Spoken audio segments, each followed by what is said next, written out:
Okay, everyone. This is your Professor Jeremy Baker. I am about to start our course orientation session. You may observe in the future that my sessions tend to be a little bit more clean than this one is going to be, namely because exactly the way I want to operate my uh, my what I have to do on my computer isn't super duper compatible with Zoom and the way that Zoom often works. So I'm just gonna deal. Um, and now you should see the screen that I see.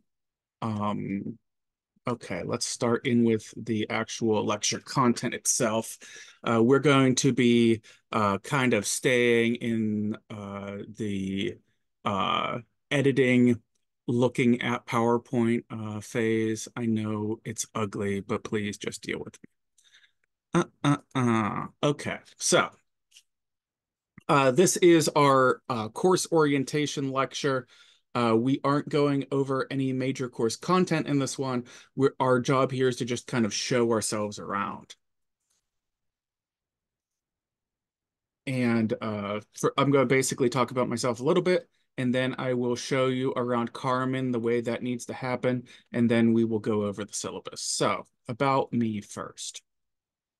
My academic specialties are social movements. That is kind of where I started. When I did my master's thesis, it was studying unions as social movements. Many people are unaware that the only way that movements or social change happened in this country for about 150 years was through unions, primarily. And it wasn't really until the mid 20th century, the late 1950s, that entities that weren't unions kind of started doing that thing too. There were other social movements aside from unions, sure, but unions really truly dominated that. And then additionally, there's sometimes the misperception that unions are a thing of the past. And that may have been more justified in the early 2000s, but the last couple decades has seen definitely another uptick in that kind of stuff. Unfortunately, I've kind of moved on. I still very much support the union cause, but just the things I study have shifted. These days, I am intellectually very curious in terms of religious subsects at the groups we sometimes call cults, even though a lot of them aren't truly what could be called a cult. I'm also interested in the way substances are labeled drugs or not drugs. So I teach a course on drugs and society at Ohio State too. And then we have this class and environmentally caused social change, or put a different way, human caused climate change and how that affects people. This is another uh, major top area of interest for me, and I would say this is a very good thing, major area of interest for a lot of people. And that brings me to the very first time I will say in this class that I am optimistic, realist, but optimistic about uh, how people are starting to think about the environment. I think that's a very good thing, and I think we still have a chance. And you may have not heard that before. And that's a major thing we're going on in this course on how we still have a chance in that. I teach at multiple universities. As an adjunct faculty, gotta pay my bills. And it's quite difficult to do that when you are teaching part-time. So I cobbled together three positions to teach full-time. At Ohio State, I teach Introduction to Sociology, Environmental Justice, Sociology of Poverty, and Drugs and Society.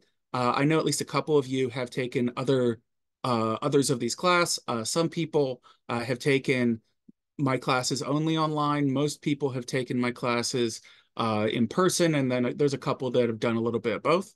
That's all cool. I also teach at Otterbein, which if you live in Columbus or go to main campus at Ohio State, is about 20 minutes north of OSU campus. It's a neat little liberal arts college that does a lot of the same things that OSU does, just kind of in a different neighborhood.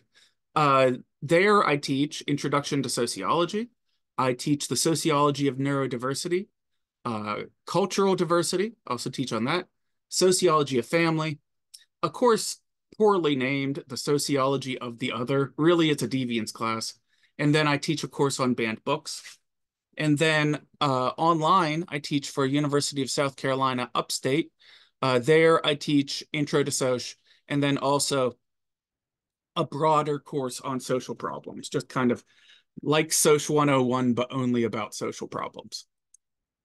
So now this is my key to shift over and to talk about Carmen and the syllabus review some. So going over there. Now you should be seeing my student view of the uh, of the Carmen screen. This isn't exactly what I see, but this is pretty close to what you see. Uh, so uh, just when you click on our course, um, you will see this. This big thing, please note, class does not start until second summer session. You'll see in my lower right-hand corner that I'm recording this on May 22nd. So this is, will probably disappear by the time most of you see this. But let's look at the critical course information. I will be holding office hours from 1 p.m. to 3 p.m. on Mondays, starting at the beginning of this course. I will do my very best to stick with that. I am going to be doing a little bit of traveling this summer, as I'm sure a few of you will also be doing. So that may be modified that may modify my actual office hours. If I do happen to cancel an office hours session, I will let you know, and I will also invite you then, if you need to try to make an appointment with me if you would happen to make my office hours. And as always, office hours are optional. It's just your opportunity to ask me something. I do it on Zoom. There are the numbers for that, and here's a direct meeting link. In Zoom, if you are ever prompted or anything for this course, most things, I'll tell you otherwise. If you're prompted, the code word is sociology. Personally, the way I run things, I found that adding additional passwords to the actual course can get in the way of some things. So I just always use the same password all the time. I'm sure someone in IT doesn't like that, but I don't really care. You may want to note, additionally, please do not send me messages through Carmen. This is a matter of personal neurodivergence, which you'll probably learn all about by the time you're done with this course. My brain is different than many people's brains, and part of that difference is that you'll see that I have 28 messages in my inbox. I'm never going to answer those, and namely because that isn't the way I communicate, and as a professional, I can make the decision that that's not how I'm going to do it. I do check my OSU emails. The only people, honestly, that I usually answer emails to are students. So you're the reason I answer email. Please give me 48 hours before you send another email. It's really hard to help you if I have like a stack of about 15 emails to answer, all from one person. If you send one message, and even if you send two in a row, that can be okay. But before you really start worrying too much about it, please do your very best and give me 48 hours, please. So here is a copy of the syllabus. It says EJ syllabus SU24. That's you all. And as of right here, it says it was last updated May 13th. I guarantee you that date there will change because the syllabus has already changed ever so slightly. It will stay mostly the same from here out, but I am currently in the process of redoing portions of this course. So with that said, the syllabus is kind of likely to change over the course of our time together this summer.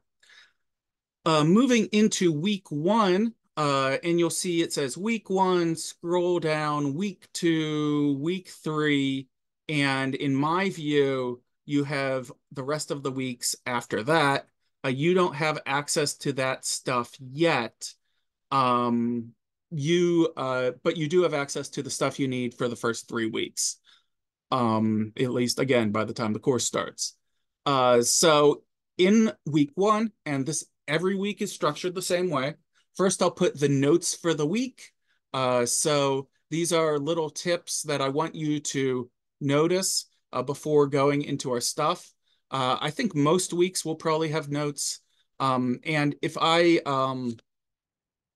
I move forward behaving consistently, which isn't always the case, these notes for the week, if I say, I might just say there are notes for this week under the notes for the week section is what I'm trying to say. And then we have step one, watch the lecture. You can do these things out of order if you so choose, but this is the order that I think would be best for you to do it. But as long as you're getting your work in on time, do it however works for you and you're not cheating. Anyway, lecture 1.0, which is what you're watching right now. By the time you're able to see this, it will be right here, and then 1.1, 1.2, 2.1. These are our lectures for this week, and those will connect to probably links to YouTube is what it's going to be. And then underneath it, you have the PowerPoint slides that you can click on so you can have access to all that stuff, because I know it's important for a lot of your note-taking strategies. For a lot of people, it is anyway.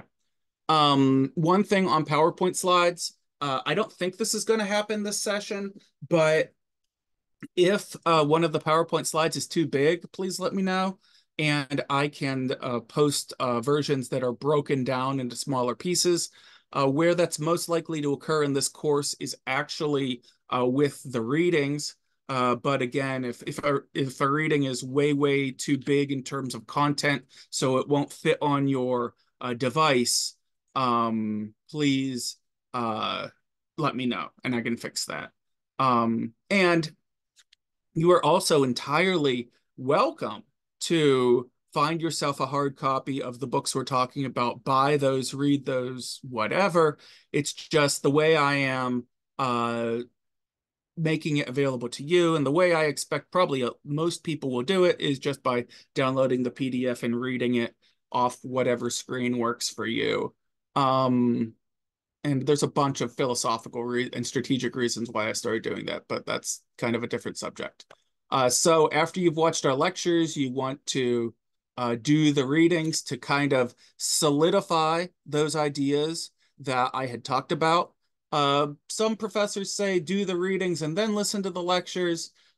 Since we are asynchronous, I don't need you to have read the lecture before you listen to me talk. If we were in person, I would say it's a good idea to read the lecture before you listen to me talk, so you can ask questions, but in an online setting, it doesn't matter.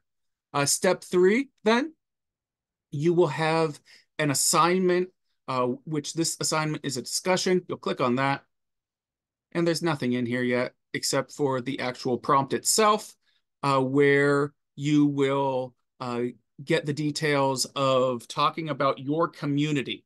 And this is the very first step in starting this larger project we do in this class in terms of preparing a community project, whether that's 5 people or 500 people, that you think your community could do to adapt to climate change.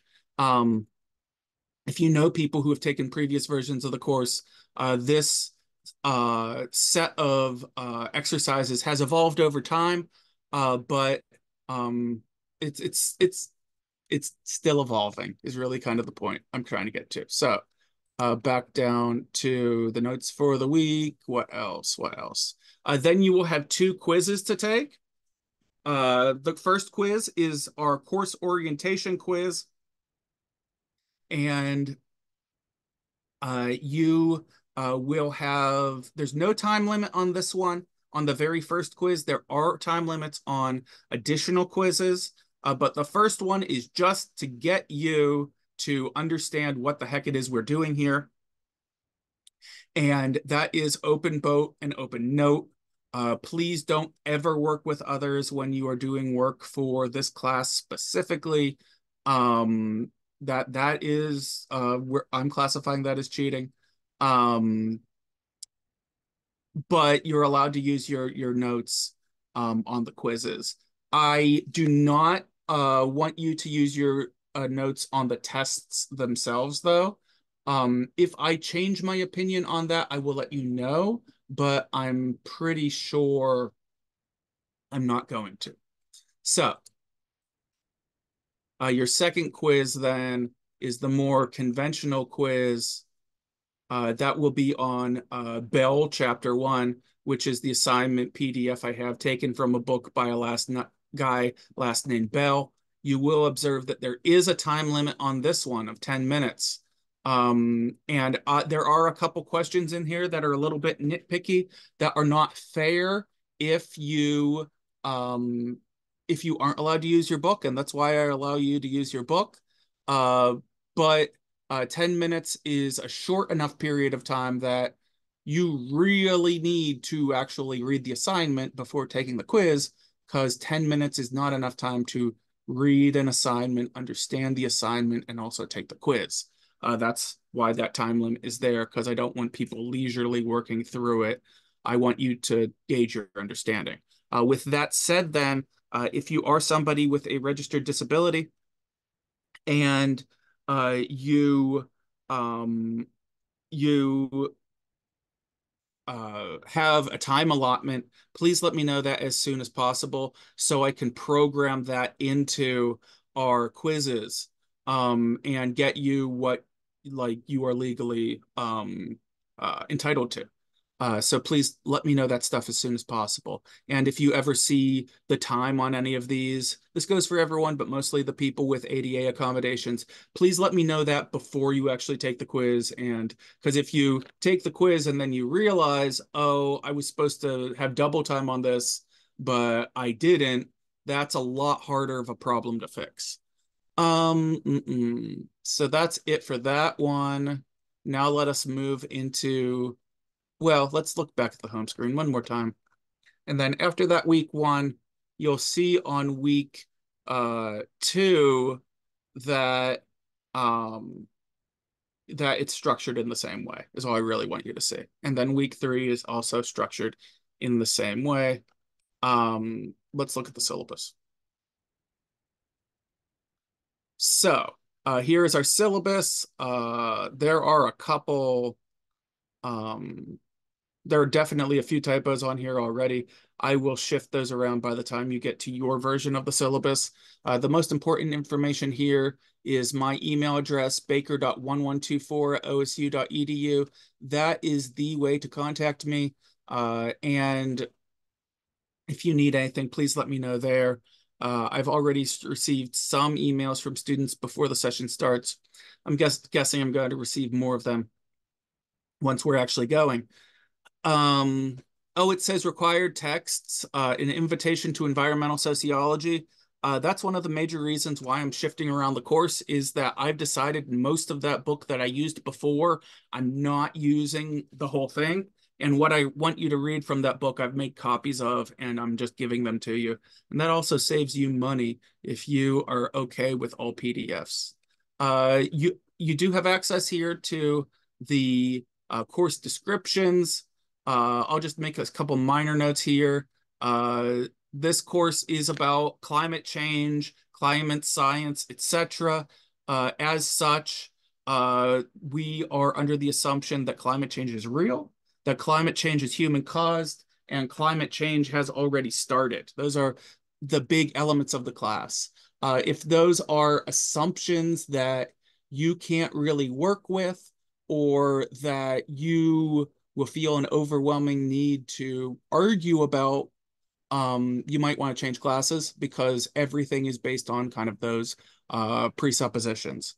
Uh, In terms of general content warnings, if you haven't taken a sociology course, and maybe if you haven't taken a sociology course with me, I and almost all sociologists also agree that any human behavior, anything people can do, can be studied scientifically. And as such, we will look at some things that are really, really, really terrible in this class. I do my best to put up content warnings, but just be aware we might be talking about things that are uncomfortable. So buckle up, I guess. And there are my student learning objectives. Uh, you can go read those yourselves.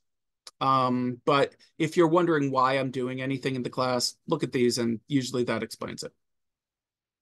Absences, this is an online course, so your attendance is gauged by getting your assignments in on time. So for example, if you wouldn't finish any of your assignments in your first week, and especially the first 2 weeks, you will probably get ejected from the class. Getting your stuff in on time is what constitutes attendance in the course, and also to a lesser extent, watching all the videos and stuff too, because I see who sees that stuff, because I'm sneaky that way. Other classroom rules and guidelines. Number one, you're expected to be prepared, and that actually is part of the law. You are expected to be respectful of your fellow students. In an online setting, that means being nice to people and treating them as if they're people on message boards. That is, these I don't think there's any AI taking the class, but we're all people. And if the AI is taking the class, we shouldn't be nice to the robot too. And then finally, in this class, we're going to be studying controversial topics and subjects. And I want you all to be able to express your opinion and make yourselves heard. With that said, the flip side of that is we have to respect everyone and their identities and everything along those lines, be it sexuality, be it religiosity, be it racial identity, be it neurodiversity identity. We have to respect each other. Number three is all just be cool. And if you are not cool, and if you are hurtful to other people, it causes problems. Please don't cause me problems. Because I can't tolerate that stuff. It's just philosophically not doable for me. You have 1 week to resolve issues regarding late assignments or exams. So if you miss something, please let me know, so that we can work on fixing it. And then additionally, if you see that you're going to be missing something, please let me know ahead of time. It works a lot better that way if you do. In terms of academic dishonesty, plagiarism is real. Please don't turn in someone else's work as if it's your own. Please don't copy and paste Wikipedia. Please don't buy it from one of those hyper shady, sketchy services online. Please don't use an AI to write your papers. I can see right through that too, so please don't do it. And then also, if you do any of those things, you're hurting your own learning experience. And this is valuable. Not only are the credits that you get valuable, but hopefully you're going to pull stuff from this class that are going to help you in the near future.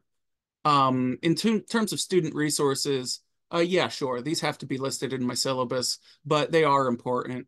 If you're someone who's having problems with drugs and alcohol or mental health concerns, please be aware that Ohio State has some really good resources in these regard.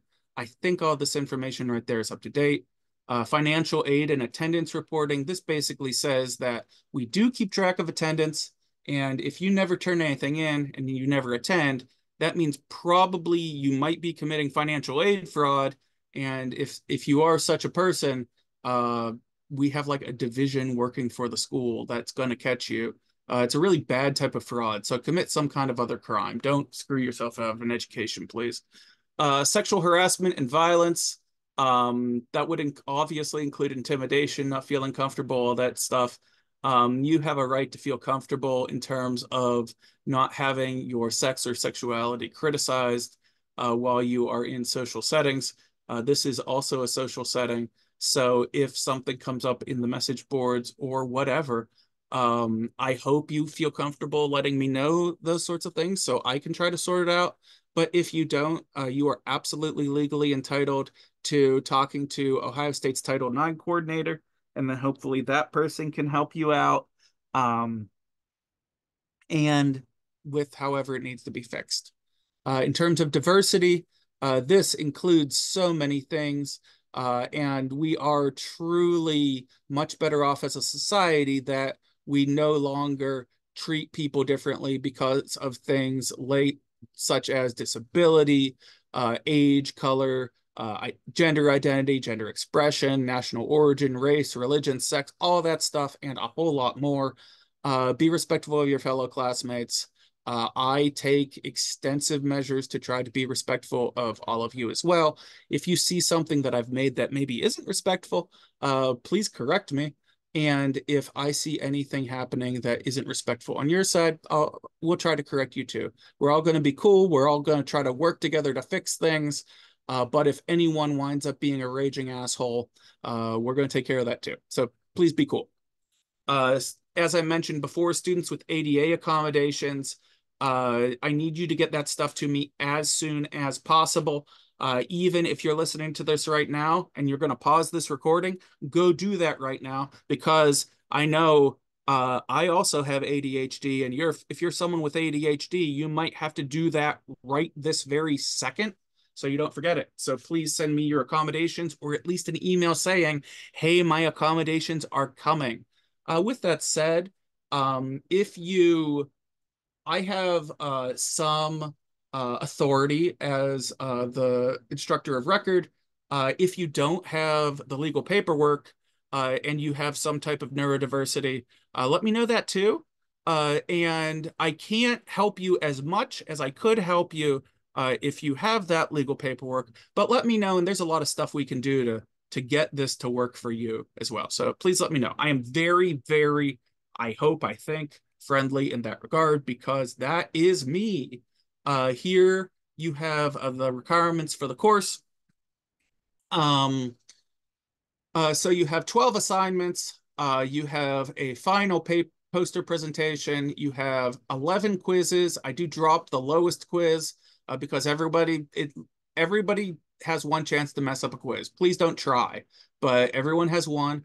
And then 2 exams, which will be a midterm exam and a final exam. In terms of raw percentages, you will see that all of these elements are worth substantial amounts. The midterm exam obviously is the midterm and the final are obviously worth a whole bunch of points. But the lowest area is the final poster presentation, and that's worth 12%. And I don't think anyone that cares about their grade would be willing to just not do 12% and do all the work.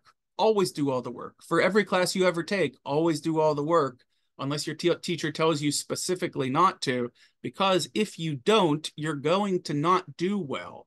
If there's one thing I've learned in my teaching since 2005, it is that students that don't turn things in don't get the grade they want. Or maybe they do. So let's look at our course schedule. On the syllabus, this is probably the thing that's most valuable to your day-to-day activity. In our first lecture, this is the first lecture. So in this first week, you have 1 reading, you have 2 quizzes, you have 1 discussion board. That's the stuff you need to do to make things happen. Please observe that what I have in front of us right here isn't accurate anymore for week 2. I did bump the what have we done to the planet section up 1 week. But this is just another illustration of how the syllabus is going to shift and move around a little bit. Every time I do that, I will let you know though. And this will be updated before you're actually in there. What else? Observe that I don't expect you to do any work on Memorial Day, on Juneteenth, or on July 4th, Independence Day. All of those are federally recognized holidays. and they are your day to do what you want to do. You can work if you really do want to work, but go to your picnics. Picnics are great. Um, but yeah, that's all I have to say there. Oh, one thing I do want to note, on the ninth week, July 1st through July 7th, that probably is the time that if you're going to travel out of town, you're statistically more likely to do it that week. As a result of that, this flex week, and you'll get more details on that, um, you will have, and the assignments on Flex Week are not correct anymore. But the point is, the work that is assigned on the Flex Week, you can finish either, sorry, that was my phone. You can finish either early or you can turn it in up to 1 week late, right? I'm working it in there. But again, if you want to do week nine's work on week nine, go for it. Um, I think that's pretty clear.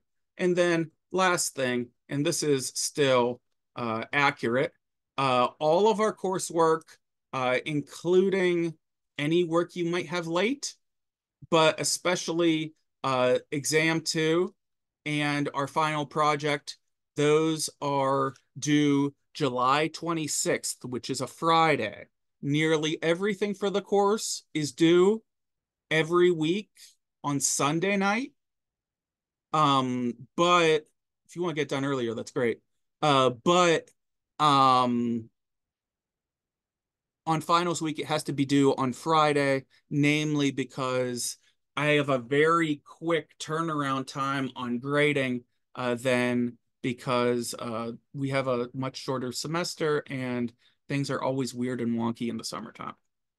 So that's it for this lecture. I would, if you're in a cool, comfortable place, maybe go to the next lecture and do that right now. That's what I'm going to do. And I will see you next time. So thanks for being here.